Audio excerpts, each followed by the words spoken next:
حساب، فيها دفاع، لم ينصاغ وراء العرض، انصاغ اكثر وراء الفعاليه.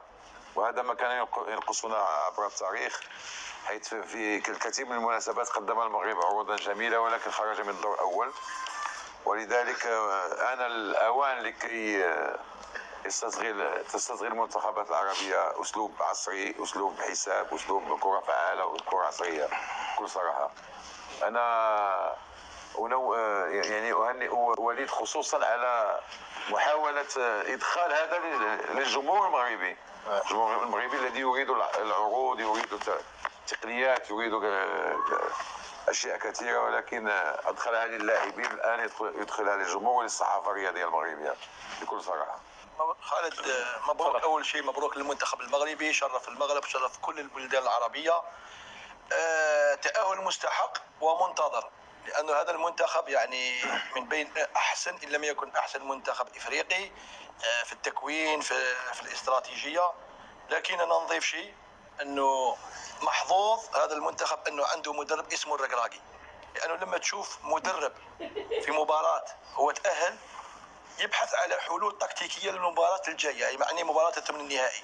اليوم لو لاحظنا كل تغييراته خالد، اول مره يشرك نصيري مع حمد الله، اول مره. يعني لما تشوف هذا التغيير هو فايز 2-1، كانه يبحث على المباراه القادمه على الحلول الهجوميه، لما يكون يبحث على الهدف. تغييراته الان صارت معروفه، دائما لما يبحث على الدفاع، اليامق يدخل مكان أناحي، نصيري يخرج، يدخل حمد الله، ويخرج بوفال ويدخل ابو خلال. لكن اليوم نفس الخطه التكتيكيه، نفس التغييرات الدفاعيه، لكن هجوميا يبحث على حلول المباراه القادمه، وهذا يبين على انه مدرب قوي، مدرب تكتيكيا ذكي جدا. وكذلك الان هو في خلال مباراه مهمه يبحث على حلول المباراه القادمه، ياكد انه تاهل اول مجموعته بجداره واستحقاق. واظن انه هذا المنتخب يمكن يوصل الى ابعد نقطه ممكنه من هذا المونديال، وليست بالمفاجاه نظرا للمردود الذي يقدمه الان.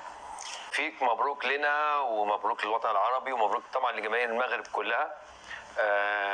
حاجه صراحه احنا نفتخر ونعتز كلنا، والفرحه اللي احنا عملناها يمكن قبل ما نبدا الاستديو دي حاجه بنشكر لعيبه المنتخب المغربي والجهاز الفني. هو ده اصل اللاعب العربي، دي روح اللاعب العربي اللي عنده طموح ان هو يحط بلده في مكانه كويسه.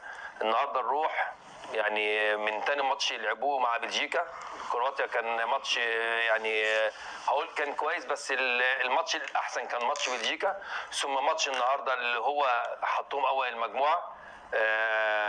انا واحد ما شفتش لاعب من اللعيبه او اللعيبه اللي قاعدين بره على الدكه ما فيش حد منهم مقصر خالص.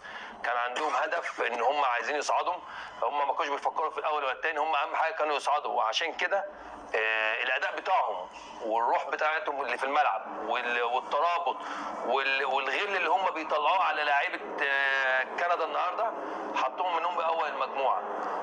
دلوقتي هم خلاص، انا من وجهه نظري ان هم النهارده يحتفلوا ويفكروا في المهمه الاصعب اللي جايه ان شاء الله، لان هو الطريق بتاعهم لو هم بنفس الروح دي، بنفس الاداء اللي حصل النهارده في الماتش، بنفس الترابط ده، هيحط المغرب في دور الثمانيه ان شاء الله. ألف مبروك خالد المغرب الصراحة، اللي ونسونا الوطن العربي كلهم اليوم، قدموا أداء رجولي فني كل شيء خالد. الفرحة يعني كنا أمس متضايقين خروج المنتخب والتونسي، اليوم لا افرحونا كلنا. وهذا المنتخب اللي كنا نتامل عليه، وكل المحللين وكل الجماهير الرياضيه كانت تتمنى تشوف نفس هذا الفريق. الزين في هذا الفريق خالد انه مو بس قدموا مستوى، لا روح قتاليه داخل الملعب. الان اللي يبي يشوف قياده داخل الملعب او يبي يشوف روح لاعب قتالي داخل الملعب يشوف لاعبين المغرب بالاخص مرابط. هذا الروح للمنتخبات، اقول لك منتخب المغرب والمنتخبات اللي لعبت اليوم تشوفها مرابط. لاعب مميز، لاعب كان يقطع المباراه ويقطع كل الهجمات المرتده، او سواء على منتخب المغرب او مع المنتخب المغرب صناعه اللعب واللاعبين المتواجدين خالد، واشكرهم واحد بالاخص اللاعب حكيمي لاعب متعور ومصاب قاعد يلعب ولعب ما قال يعني طلب تبديل، لعب لغايه اخر 5 دقائق تم تبديله ولعب بروح قتاليه على مستواه على الروح. هذا اللاعبين من النوعيه هذه اللي نحن نتمنى نشوف لاعبينا نفس الطريقه هذه، اللي يقدر يشيل شوي من اصابته ويقدر يلعب بس يروح يلعبها حكيمي. بما انه لاعب يلعب في باريس وقبلها كان في ريال مدريد، يعني يبقى تشوف الروح اللي يزرعها حق اللاعبين المحليين او اللاعبين الاصغر منه بالاحتراف، يبقى يشوفون لاعبهم تيك الغيادي مالهم كذي، فالكل يعطي من الروح اللي قدمها. يشكرون نتمنى لهم ان شاء الله المستوى الجاي يروحون الدور الثمانيه للابعد ان شاء الله، وخاصه راح يكون ديربي عالمي بين المغرب ويا اسبانيا. يا جمال خالد، اول حاجه الحمد لله والف مبروك لكل المغاربه كنا وسود الأطلس وكل المغاربه في كل انحاء العالم.